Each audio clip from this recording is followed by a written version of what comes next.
Good day, this is Dimitri Lascaris coming to you from Kalamata, Greece on September 15th, 2025. Today, I'm going to bite the bullet and talk about the assassination of Charlie Kirk. Charlie Kirk was killed on September 10th, about 5 days ago. And in that time, I've not said a single word publicly about his death. And there are a couple of reasons why I didn't want to talk about this subject. First, before he was killed, I knew almost nothing about Charlie Kirk. I kind of vaguely knew that he was a very influential figure in the MAGA movement, and I understood that he professed to have views with which I strongly disagree, particularly on the subject of Israel. But that's about it. That's about all that I knew. And I don't like to talk about subjects to our audience unless I'm reasonably well informed about them.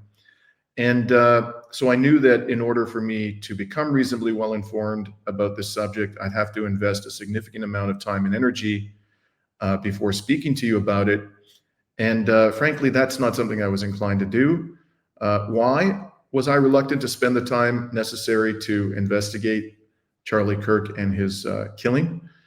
Because the corporate media and the political elite were talking nonstop about Charlie Kirk's death from the moment that it happened, and they were ignoring, as they are prone to do, issues about which most of us care a lot more.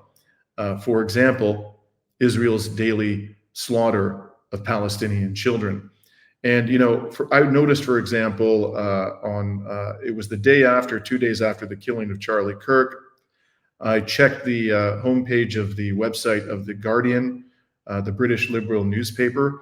I don't really trust The Guardian. I don't like The Guardian, but I oftentimes will check out what The Guardian is saying because it tends to represent elite liberal points of view. And if you want to navigate the treacherous waters of this world, it behooves you to try to be informed about that.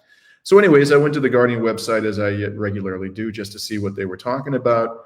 And something like the first 8 or 9 articles listed on the homepage of the Guardian website were about Charlie Kirk. And that's when I said, that's it. I can't bring myself to talk about this subject. Now, I ultimately, obviously, changed my mind, not because I decided that Charlie Kirk's life is worth more than that of a murdered Palestinian child, whose killings the corporate media have continued to largely ignore since Charlie Kirk was assassinated, but because it has become apparent to me that whatever I may think about Charlie Kirk and his advocacy, his perspectives, his influence, his killing is not only a matter of great interest to a great many Americans, who make up a large proportion of our audience, by the way, but also it is potentially a matter of geopolitical, international significance. So why do I say that? Well, for one thing, right-leaning politicians, influencers, and media from other countries, mainly in Europe, have paid and continue to pay homage to Charlie Kirk. And some of them are openly and brazenly exploiting his death to whip up hostility to people with whom they may disagree, something about which I'll have more to say in a moment. They generally describe their ideological adversaries as radically left, communist, Marxist, and/or Islamist. But many of the people whom they regard as adversaries cannot fairly be called any of those things. And in a newly published article, Chris Hedges conveniently detailed some of the dangerous invective we are hearing from the hard right. Not just in the United States, as I said, but in other corners of the planet, and particularly in Europe. In an article titled "The Martyrdom of Charlie Kirk," Chris Hedges offered the following examples of the dangerous rhetoric we are hearing from those who claim to be incensed about Charlie Kirk's death. We have to have steely resolve, said conservative political strategist Steve Bannon on his show War Room, adding, "Charlie Kirk is a casualty of war. We are at war in this country, we are." And then, "If they won't leave us in peace, then our choice is to fight or die," wrote Elon Musk on X. The entire right has to band together. Enough of this infighting bullshit. We are up against demonic forces from the pit of hell, wrote commentator and author Matt Walsh on X. Quote, put the personal squabbles aside, now's not the time. This is existential, a fight for our own existence and the existence of our country, close quote. Republican Congressman Clay Higgins wrote that he will use, quote, congressional authority and every influence with big tech platforms to mandate immediate ban for life of every post or commenter that belittled the assassination of Charlie Kirk. He further states, I'm also going after their business licenses and permitting. Their businesses will be blacklisted aggressively. They should be kicked from every school and their driver's licenses should be revoked. I'm basically going to cancel with extreme prejudice these evil, sick animals who celebrated Charlie Kirk's assassination, close quote.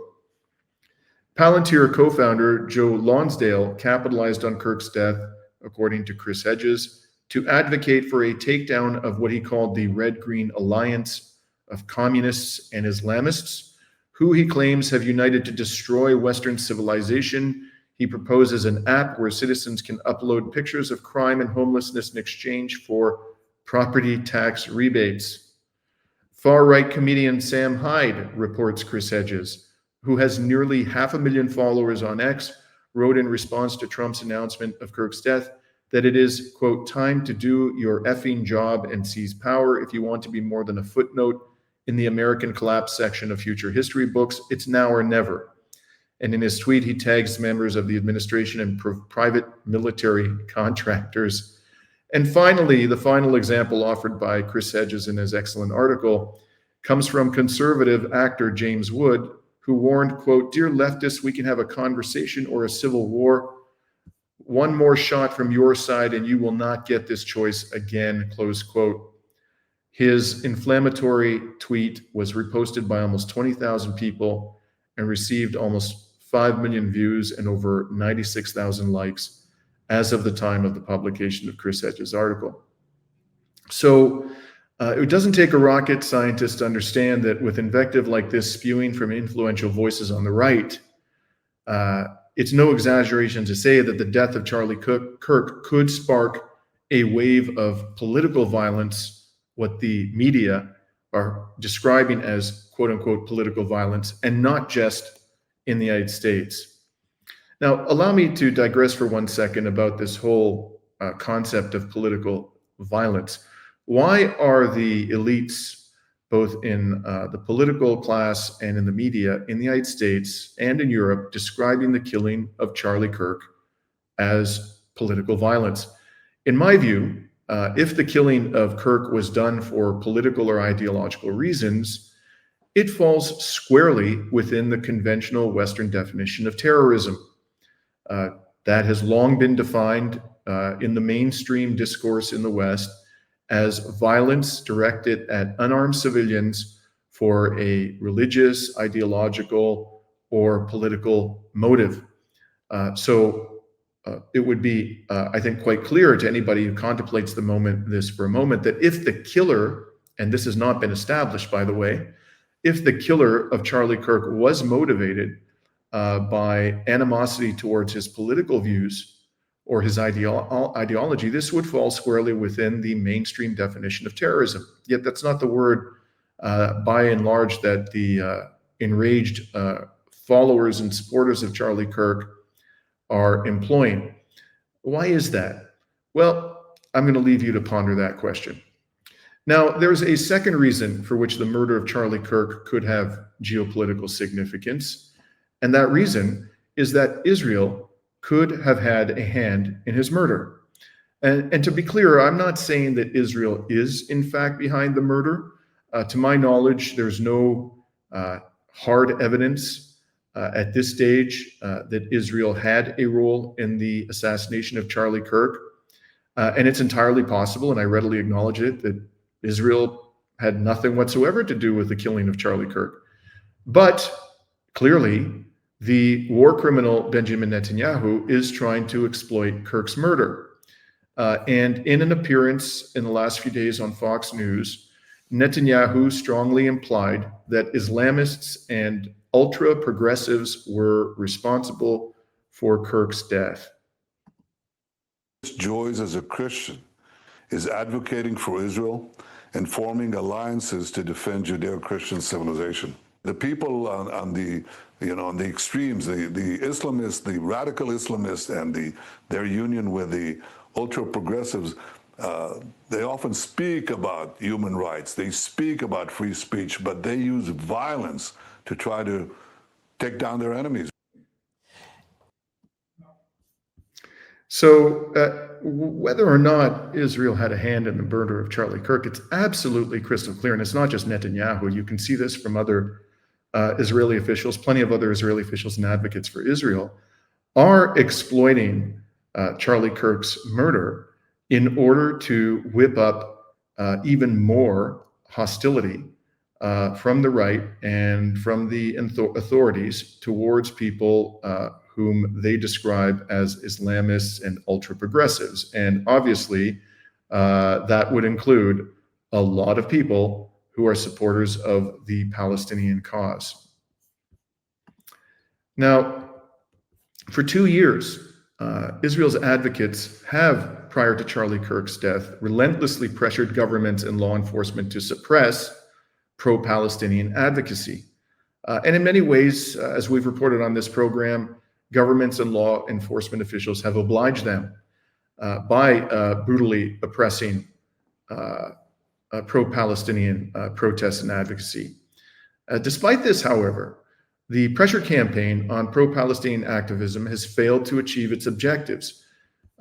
Poll after poll in the West show a massive shift in public support away from Israel and toward Palestinians. And the number of persons who openly acknowledge that Israel is committing genocide is growing rapidly, and in many countries in the West now constitutes a majority of the population. As a result, and not surprisingly, Israel and its advocates in the West are becoming desperate. They want the authorities to escalate dramatically their persecution of pro-Palestinian voices. What better way to do that than to blame those who support Palestinians for the cold-blooded murder of a highly visible young American who was admired by a broad swath of the American population and by many people in the West and outside of the United States. The death of Charlie Kirk presents, therefore, a propaganda opportunity for Israel.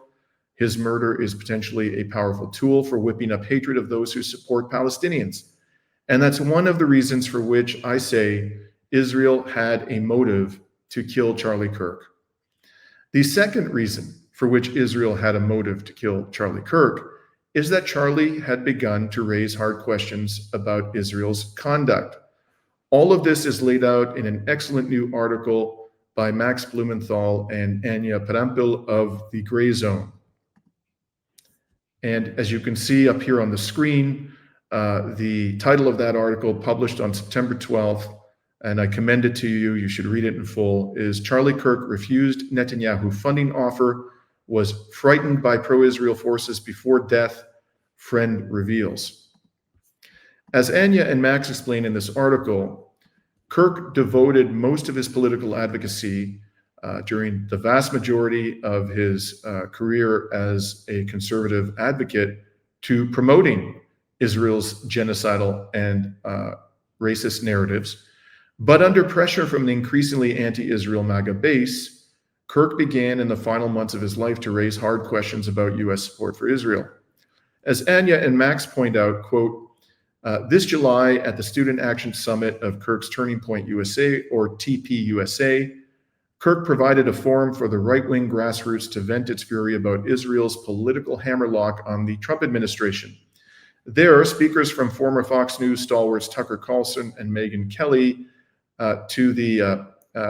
they spoke to the anti-Zionist, and also the anti-Zionist Jewish comedian Dave Smith, denounced Israel's blood-soaked assault on the besieged Gaza Strip, branded Jeffrey Epstein as an Israeli intelligence asset, and openly taunted Zionist billionaires like Bill Ackman for getting away with scams despite having no actual skills. Those words actually were spoken by Tucker Carlson, who professed to know Ackman personally.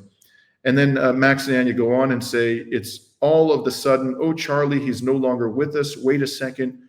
What does with us mean exactly? I'm an American, okay? I represent this country. These are words that Charlie Kirk spoke shortly before he was killed, and then went on to speak about powerful Zionist interests who were harassing him. Quote, the more that you guys privately and publicly call our character into question, which is not isolated, it would be one thing if it were just one text or two texts. It's dozens of texts.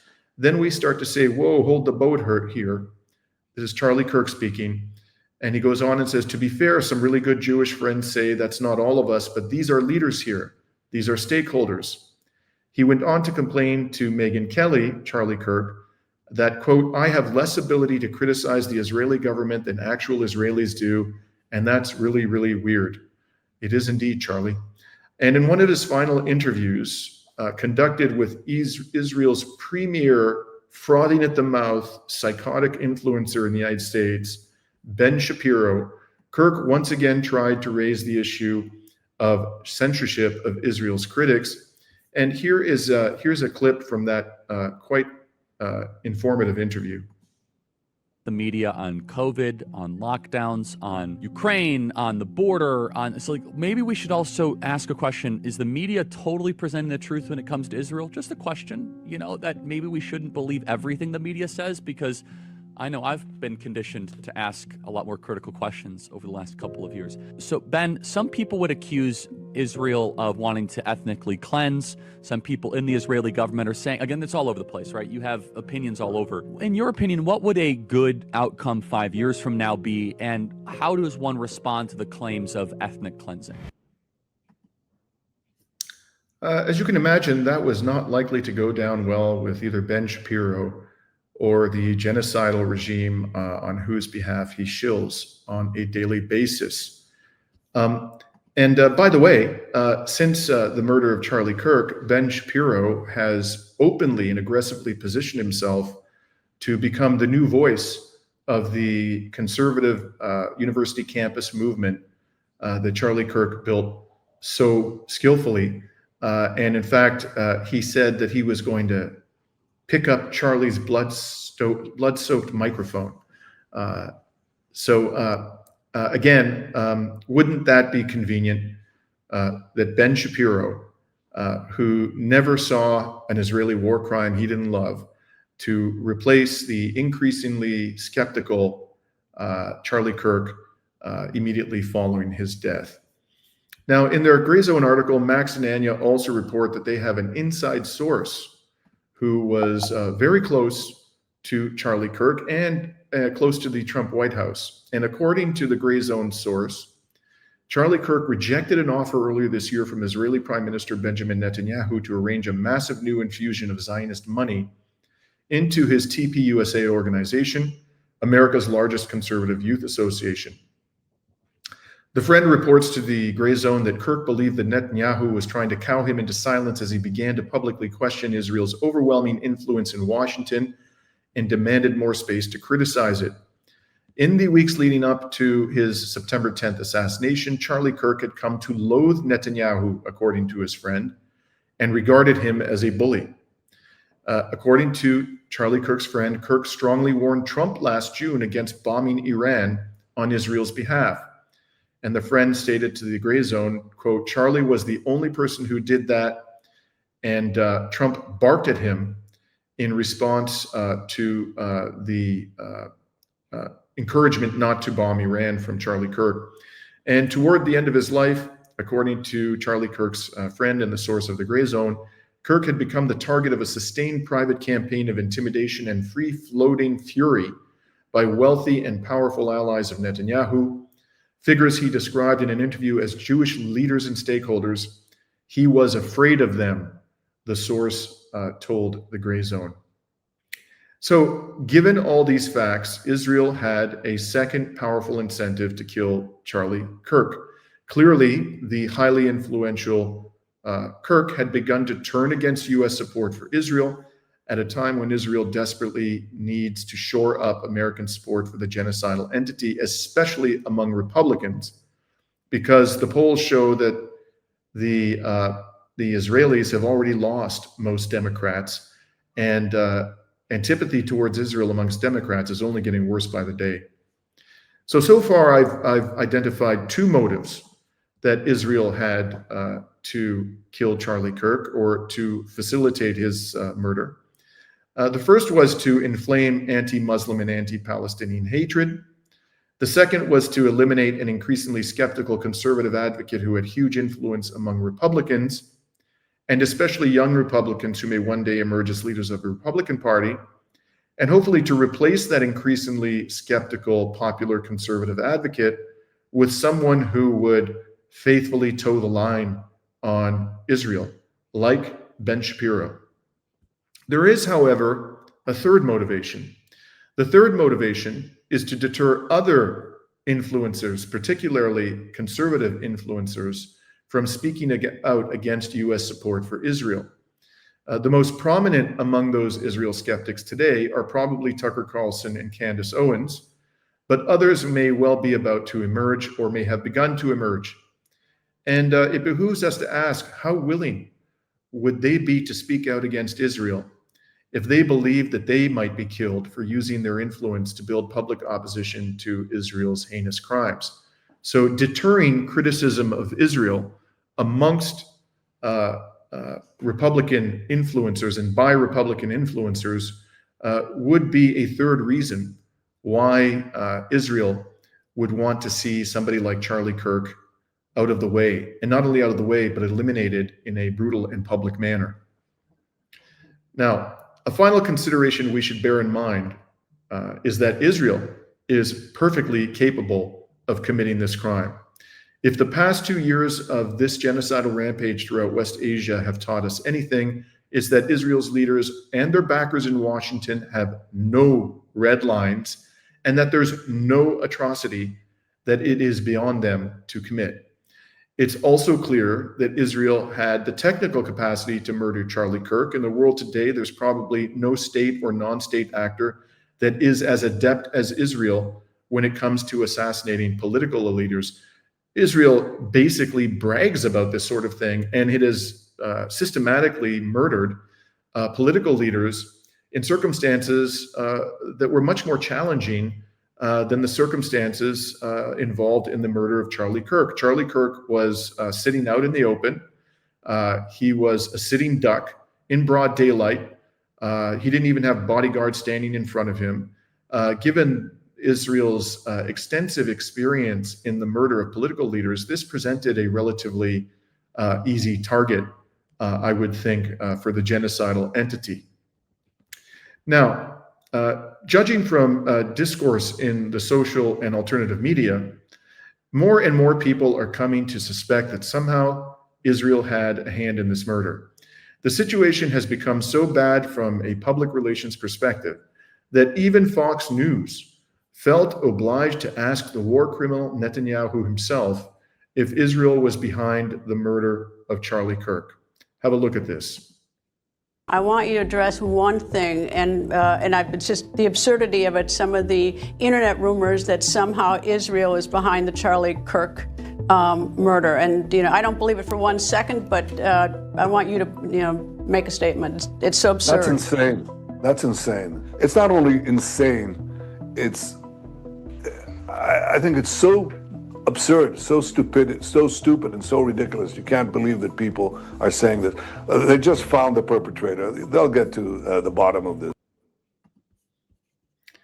Now, in posing her question, the Fox News propagandist, and by the way, I suspect that was a staged question, that it was cleared in advance by Netanyahu, and that he, in fact, may have invited it.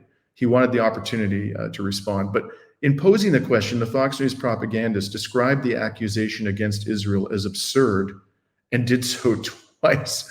If you're actually doing true journalism, you wouldn't, completely and utterly belittle the accusation before asking the war criminal Netanyahu to answer it. But that's what she did. And in response to the question, Netanyahu himself described the accusation twice as insane, twice as stupid, and for good measure, he threw in the words absurd and ridiculous and did all of that in the space of a 17-second response. Well, calling the accusation a bunch of, names is not really a response to the substance of the accusation. At no point did Netanyahu address the arguments of commentators like me, who point out that Israel had both the motive and the capacity and opportunity to kill Charlie Kirk. At the end of his response to the Fox News propagandist, Netanyahu asserted with supreme confidence that the authorities had found the true perpetrator of this crime, even though the accused has not been convicted of that crime or indeed any crime in his entire life. And this brings me to the question of the alleged perpetrator of this crime. His name is Tyler Robinson, and according to the governor of Utah and U.S. law enforcement authorities, the following facts about Robinson have emerged. First, Robinson's listed address is his parents' 6-bedroom suburban home in southern Utah. Second, Utah state records show Robinson is registered to vote, but he is not affiliated with a political party, and he didn't vote in the 2 most recent general elections, which I think means that he's never voted, at least in a general election, in his entire life. Robinson's parents, who have been married for about 25 years, are registered Republicans, and they own a granite top business in Utah. Robinson became a member of the Church of Jesus Christ of Latter-day Saints, widely known as the Mormon Church, at a young age, according to a church spokesperson. Robinson was an honor roll student in high school who scored in the 99th percentile nationally on standardized tests. He was admitted to Utah State University in 2021 on a prestigious academic scholarship, but he only attended 1 semester, which is rather odd. He's currently enrolled as a 3rd-year student in the electrical apprenticeship program at Dixie Technical College in St. George, Utah. Furthermore, records do not show any prior criminal cases involving Robinson. That sounds to me like not only was he never convicted of a crime, he's never even charged of a crime. And now he's being accused of one of the worst crimes imaginable, the cold-blooded murder of a widely followed and widely admired young advocate. And his family says, however, that Robinson had recently become more political. Those are the words they used, or the press used, and that he even raised his dislike of Kirk in discussion.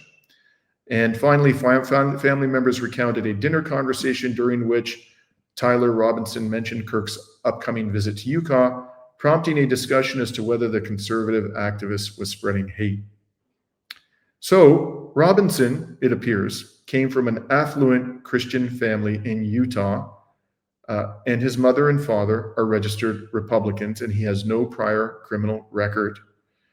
If you were looking for someone who was hostile to Charlie Kirk's views and who was capable of murdering him in broad daylight, the last place you would look is the family home of Tyler Robinson, unless the person you were looking for was pro-Israel. In other words, you would expect to find in a family like that of Tyler Robinson, a Mormon family, registered Republicans as the parents, affluent, living in Utah, robust support for Israel. And if you were the cops, why would you think that the killer might be pro-Israel? Because, as I just explained, Charlie Kirk, a highly influential conservative, had started to raise hard and uncomfortable questions about Israel. But I've seen no indication in the reporting on the investigation into this crime that the cops are looking for a perpetrator who is pro-Israel. All indications, rather, are that they are looking for someone who is left-wing, Islamist, or transgender. In other words, they appear to be ignoring completely the critically important fact that at a time when the public discourse around Israel is very emotional and highly charged for obvious reasons, Charlie Kirk was beginning and consistently had in the last months of his life raised hard and uncomfortable questions about the U.S. relationship to Israel and Israel's treatment of the Palestinian people. And by the way, in the corporate media, there also appears no interest in asking whether Robinson might be pro-Israel. hardly a surprise there. But for all the reasons I've mentioned, that is absolutely one of the questions, not the only one, but it's one of the questions which both the police and the media should be asking. Now, there have been suggestions in the media that Robinson confessed to the crime. Utah's governor told a news conference this past Friday that, quote, on the evening of September 11th, a family member of Tyler Robinson contacted a family friend who then informed the Washington County Sheriff's Office that Robinson had either confessed to or implied that he had committed the incident. I find that personally, and now this is me speaking, not the Utah governor, to be a very curious formulation that Robinson had either confessed to or implied. Well, which is it? You know, a confession is, you know, straight up explicit acknowledgement of guilt. I did it. I killed the man. I rid the world of this pestilence. It was me. That's what a confession sounds like. An implied confession sounds very, very different. And, you know, a lot of the time when people are said to be implying something, well, that's open to debate. And people can interpret, you know, indirect or ambiguous language very differently. And so if in fact the claim is that Tyler Robinson implicitly, not explicitly, but implicitly confessed to the killing of Charlie Kirk, it would be very important for us to know exactly what Tyler Robinson said in order for us to make any kind of an intelligent assessment about whether or not this can fairly be described as a confession. In a story published on this past Saturday, the New York Times added some new information to the allegation that Robinson implicitly confessed to the crime. According to the Times, an analysis of Robinson's Discord chats revealed that Robinson came online on Discord hours after the shooting on the afternoon of September 10th. In an exchange between Robinson and his friends on Discord, one of them said that he saw a resemblance between Robinson and a photo that the police had published of the alleged killer. In response to that comment, Robinson said on Discord that his, quote, doppelganger, close quote, shot and killed Charlie Kirk. When the motive, according to Robinson, the doppelganger supposedly wanted to get Robinson in trouble. Now, is this supposed to be the implicit confession? Seriously? One could just as easily interpret this as a denial. What Robinson appears to have been saying in this Discord exchange is that someone else, someone who happens to resemble him, killed Charlie Kirk. And his claim that that someone else killed Kirk to get him in trouble might simply have been a comment that Robinson made in jest, you know, for comedic purposes among his friends. At the end of the day, none of this comes close to constituting a confession, and I have yet to see or hear the words that Tyler Robinson allegedly uttered or wrote, which the cops believe to be a confession. Now, there are plenty more holes in the official account of how Robinson allegedly killed Charlie Kirk. Yesterday, a friend of mine sent me an article that summarizes nicely many of those holes, and I'd like to read some key excerpts from that article to you. The writers of the article, and you can see the headline here on the screen, go by the handles Laura and Normal Island News on Substack. And by the way, they make liberal use of sarcasm in this article. And here's what they write. By the way, I don't know who these people are, but I did find nonetheless their summary to be useful, and thought it worthwhile to share parts of it with you. So in part, they wrote as follows. Everyone was stunned when Charlie Kirk's killer turned out not to be a transgender Islamist Marxist, not least the people who wanted an excuse to start a civil war and murder every politician, activist, and commentator they disagree with. We now know the identity of the assassin because the FBI told us, and the FBI is never wrong about these things, apart from those 2 times when it arrested the wrong guy, but let's just forget that ever happened. Anyways, the FBI has confirmed the suspect is a nice white boy called Tyler Robinson who comes from a good Christian family who are registered Republicans. Turns out Tyler is straight, so we can't even blame his sexual orientation or his gender identity or his skin color or his religion or the woke professors. And they continue. Not gonna lie, I'm so effing mad. If the FBI was gonna set someone up, why couldn't they make it a radical leftist with blue hair and pronouns in their bio? This ruins everything. Anyways, I'm privy to the full details of the murder, and I'm sure you will agree it is surprisingly plot hole free. So I'm not gonna question it. This means there is nothing else to do but send thoughts and prayers to Charlie's donors and channel our rage in another direction. The events on that fateful day unfolded as follows, and this is, I think, the most useful part of this somewhat entertaining article. And they write, the killer entered the Utah Valley University campus at 8:29 a.m. on 10 September 2025. The university has 1,600 security cameras, and not one of them caught him with his 48-inch Mauser 98.30-06 bolt-action rifle equipped with a mounted scope. However, they did catch him wearing multiple outfits and several different faces. Rubber masks are getting surprisingly sophisticated these days. The assassin shot Charlie from a rooftop 200 yards away, moments after two guys gave totally innocuous hand signals. He pulled off the assassination with a single shot. Not bad for a mild-mannered 22-year-old who was scared of using his dad's hunting rifles. While the shooter was making his escape, an old guy kindly pretended he was the killer, acting as the perfect decoy. Someone else also acted like they were the killer, causing much confusion and leading to police arresting two suspects who were later released without charge. Presumably, acting as a decoy during a murder plot is not a crime in the US. CCTV footage showed the killer jumping off the rooftop and running into the woods with his enormous rifle. However, police were grateful to later find, I'm sorry, I misspoke. What they actually wrote, and this is an important error on my part, CCTV footage showed the killer jumping off the rooftop and running into the woods without his enormous rifle. However, police were grateful to later find the gun wrapped in a towel in a huge box in the woods. As you can imagine, this made their job much easier. Conspiracy theorists thought it was strange that the gun was able to teleport into the woods until the FBI explained what actually happened.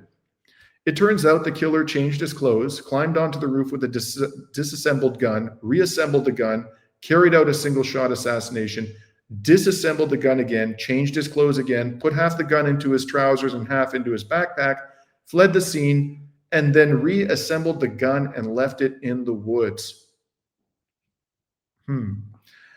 That's what I thought was most important from this article from Normal Island News, and thank you for that. Now, if you think the writers of this article are mocking the cops, you'd be right about that. And in my view, they have every reason to mock the cops. The part about this story that I find hardest to believe is the single shot.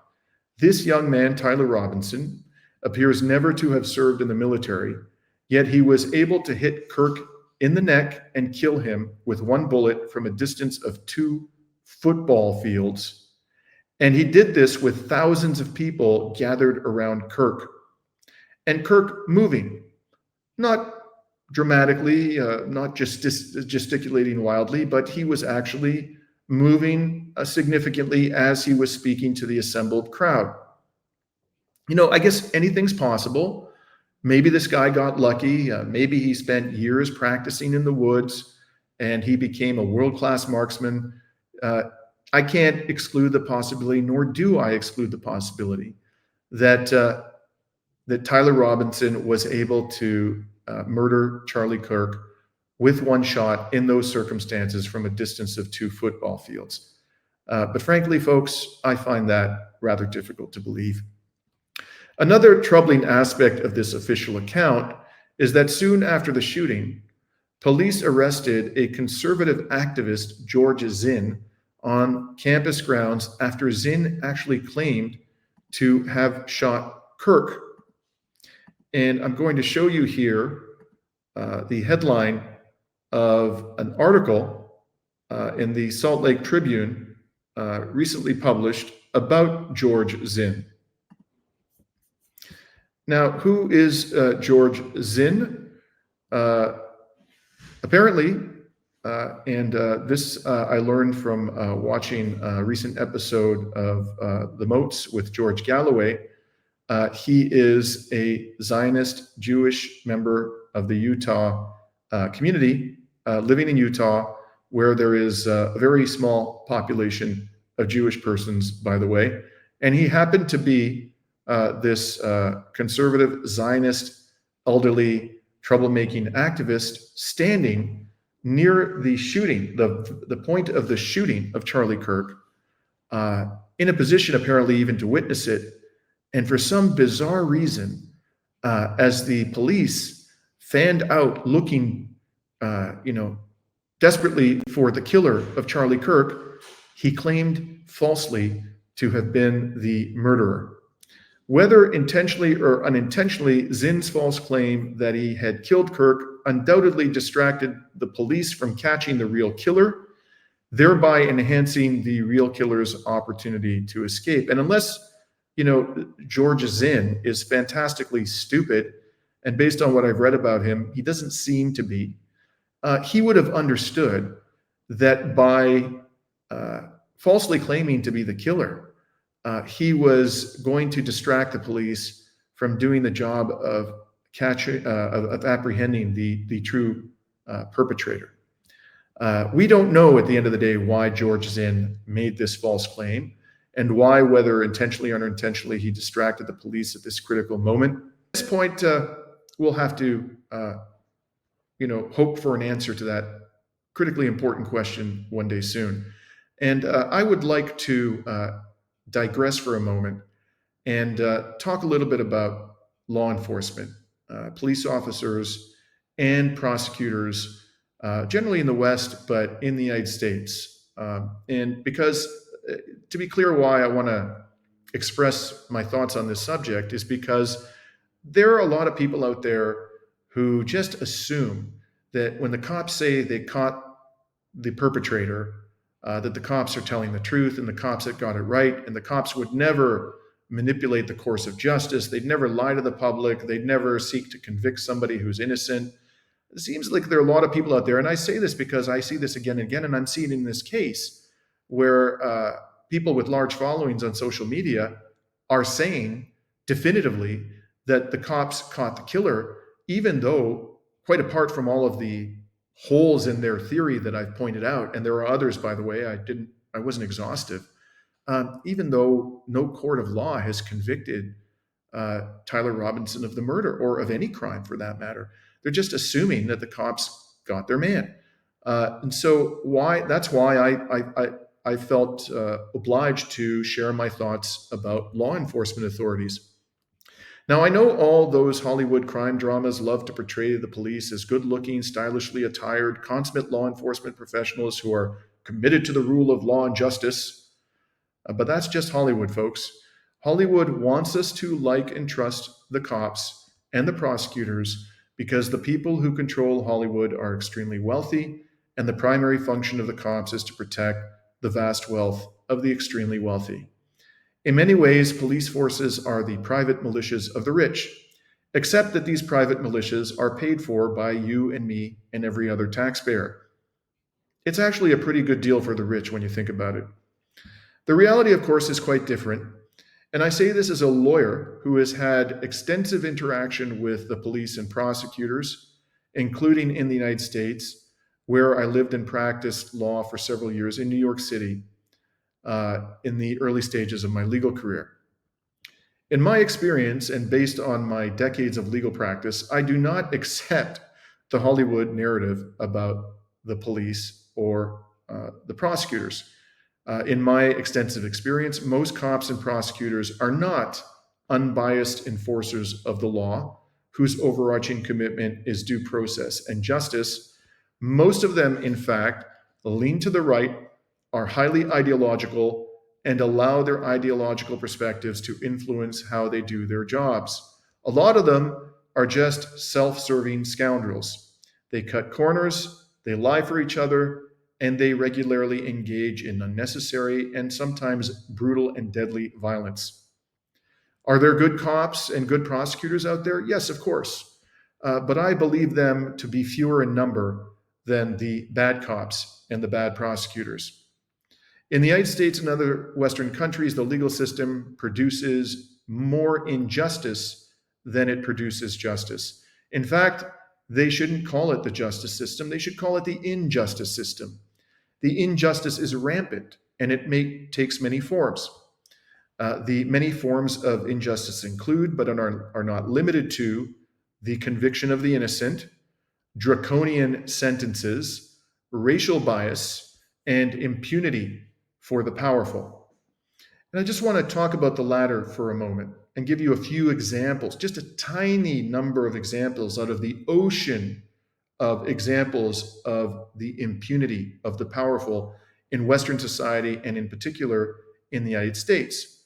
As has been widely reported, former President Barack Obama ordered the killing, really the murder, of dozens and dozens of people who had been convicted of no crime by any court, even a kangaroo court, in a drone assassination program that endured for most, if not all, of his presidency. And two of the people who were killed under the program authorized by Obama were U.S. citizens. They were assassinated in Yemen, murdered in Yemen. The two U.S. citizens were a father and a son, and the son was 16 years old. Obama was never held accountable for this, and no one even attempted in law enforcement to hold Obama accountable for ordering the murder of U.S. citizens, not to mention the murder of many, many other persons who had been convicted of no crime. Then there's the case, of course, of the torture program under the Bush-Cheney administrations from 2000 to 2008. It was acknowledged by Barack Obama himself that waterboarding, one of the techniques employed in this so-called enhanced interrogation program, was torture. And yet Obama himself said, we're going to move on. We're not going to prosecute the Bush administration officials who authorized this torture, and Bush and Cheney themselves did just that. But they didn't even prosecute the people who actually carried out the torture. And there were dozens and dozens of Americans involved in that criminal enterprise. This is a crime against humanity, by the way, and clearly a violation of U.S. law. It would be the violation of the laws of any civilized nation. And we're told that the United States is the model of civilized behavior. And yet not one of these perpetrators of torture was ever held to account. And as far as I know, no one was even indicted, let alone convicted. And then finally, there is, of course, the genocide being perpetrated by Trump and by Biden before him, before the eyes of the world, in occupied Palestine. There's absolutely no indication that anybody in U.S. law enforcement is going to make a serious effort to hold either Trump or Biden or the other administration officials who did their bidding and facilitated Israel's genocide legally accountable in any meaningful way. Any legal system that routinely allows powerful men to get away with the most heinous of crimes, and genocide is the crime of crimes, cannot reasonably be characterized as just. Now, because the victim in this crime, the killing of Charlie Kirk, was a highly influential American Christian conservative, the political stakes are very high. Who killed Charlie Kirk and why? These are questions whose answers could have profound implications for American society. With the political stakes being so high, moreover, the danger that the course of justice will be perverted is also high. Powerful actors, including Trump and his Attorney General, Pamela Bondi, will certainly be tempted to interfere in the investigation, whether directly or indirectly, to advance Trump's political agenda. And there's no doubt that Trump's political agenda would be served by exonerating Israel totally of any involvement in the crime, and by pinning it on somebody who is an ideological opponent of Israel and of Trump's agenda more generally. Ultimately, it's certainly possible that Tyler Robinson is the killer, but I'm by no means convinced that that is so, and I recommend to you strongly that you suspend your judgment on this question and wait until we have far more information before coming to any conclusions. I also believe that the true killer might have been acting at the direction of Israel. So I accept that, Tyler Robinson might be the perpetrator, but I also leave open the possibility that Israel either carried out the killing or in some way facilitated it. And this also might have been perpetrated not by Israel. Israel might have had no involvement, its government, I mean, but it might have been carried out by a private citizen acting on his or her own initiative who is fanatically devoted to Israel and who was furious with Charlie Kirk for using his vast influence to raise very pointed and difficult questions about the genocidal entity. Another possibility, by the way, is one that George Galloway raised yesterday in his program, and that is that the US deep state is behind the murder of Charlie Kirk. In his program, which I commend to you, the one in which he discussed, he characterized Tyler Robinson as a patsy. I think that's an entirely reasonable characterization, although I do accept that Tyler Robinson might be the killer. In the course of explaining his position, George said that we misconceive of the United States and Israel as being two distinct entities when they in fact are one and the same. And I could not agree more with that proposition. This is one of the reasons why I constantly say that Israel is a giant US military base masquerading as a country. Israel does the bidding of the most powerful actors in Washington. Israel is run by powerful actors in Washington. Certainly Netanyahu has a tremendous amount of power within Israel itself, but he is one of a group of people, an elite, a political and economic elite, based in the United States mostly, but also in Israel and also in other Western countries, who collectively are perpetrating the crimes that we ascribe to Israel in the United States. So, there may well have been people in the US intelligence community, or what George Galloway refers to more broadly as the deep state, who, having an agenda that is essentially aligned with that of Israel's government, decided to take matters into their own hands and, for the reasons that I've described, bring an end to Charlie Kirk's life. In my view, that too is a plausible explanation of what happened here, although we're not in a position to say with any confidence whether, in fact, what George Galloway describes as the deep state is behind the killing of Charlie Kirk. In my view, all these possibilities remain on the table, and there may well be others that I haven't contemplated or mentioned today.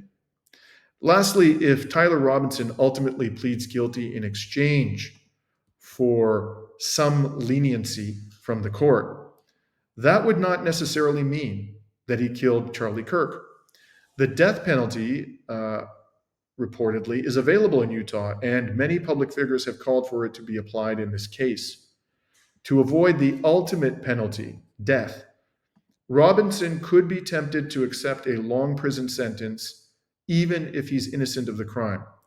And by the way, that sort of thing happens with some frequency in the US injustice system, because the penalties for relatively minor offenses, and I'm not saying this is a minor offense, but there are many penalties attached to many offenses that are minor or modest in gravity, that are simply draconian. And, putting this young man to death, in my view, would be a draconian sentence. And whether or not you agree with that assessment, whether or not you think the killer deserves capital punishment, the reality is that sometimes accused persons, even though they didn't commit the crime of which they are accused, will plead guilty in order to avoid a far worse outcome for themselves personally. Now, I want to close this report with a personal reflection on Charlie Kirk. And I start by asking what would have happened if Charlie Kirk had not been murdered. And here I've been prompted to think about my own personal evolution as an advocate, as a lawyer, as a journalist, and just as a human being. I was raised in a conservative Greek Orthodox family, And when I reached the age of adulthood, my political views were very different from those that I have today. And in fact, some of my political views, to put it candidly, those that I held at the time, I'm embarrassed by them. So, for example, I believed that Israel was fighting the good fight. I ascribed to that view in my early 20s. And I had to go to Israel in my early 20s to see for myself what was happening, just to begin to question that narrative. Enamored was I of Israel that I, in high school, I know you'll find this hard to believe today, but when I was around 17 years old, I wrote a poem about Israel, which received an A+ in my English literature class. The poem was very, very complimentary. And I have that poem, by the way, to this very day to remind myself of the foolishness of which young people are capable. And of course, I had other views. I was in many ways libertarian. I believe there should be no income tax, an idea which today, whatever you may think of income taxes, I personally find that idea preposterous. I think, if anything, we should be dramatically increasing income taxes on the wealthy and the ultra wealthy, and I've said so repeatedly. I believed in minimal government. I thought that regulation was inherently bad. Again, these are views that I have long since, disavowed. And it took me a while. I didn't undergo overnight a transformation from a pro-Israel, pro-Western hegemony, conservative, libertarian thinker to the person who I am today, who is radically different. So I'm a big believer, because of my own personal experience, in the power of what I'll call redemption, the power of the human spirit and the human mind to learn, to evolve, to disavow, to grow. And at the end of his life, Charlie Kirk, as I've said, began to express serious doubts about U.S. support for Israel. And he did do this from what appeared to be a nationalist perspective, in other words, from the perspective of what is in the best interest of the United States. But there was that question he posed to Ben Shapiro about ethnic cleansing, which suggests that his conscience was troubled by what Israel was doing with American support to the civilian population of Gaza. As far as I know, before he died, Charlie Kirk did not retract or express remorse for his support of Israel's genocidal regime. But based on what we do know, it's entirely possible that if this young man had been allowed to live out his life, that's precisely what would have happened. And perhaps the greatest tragedy in all of this is that we will never know what Charlie Kirk would have become and what his conscience would have prompted him to say if he had been allowed to live. This is Dimitri Lascaris coming to you from Kalamata, Greece on September 15th, 2025.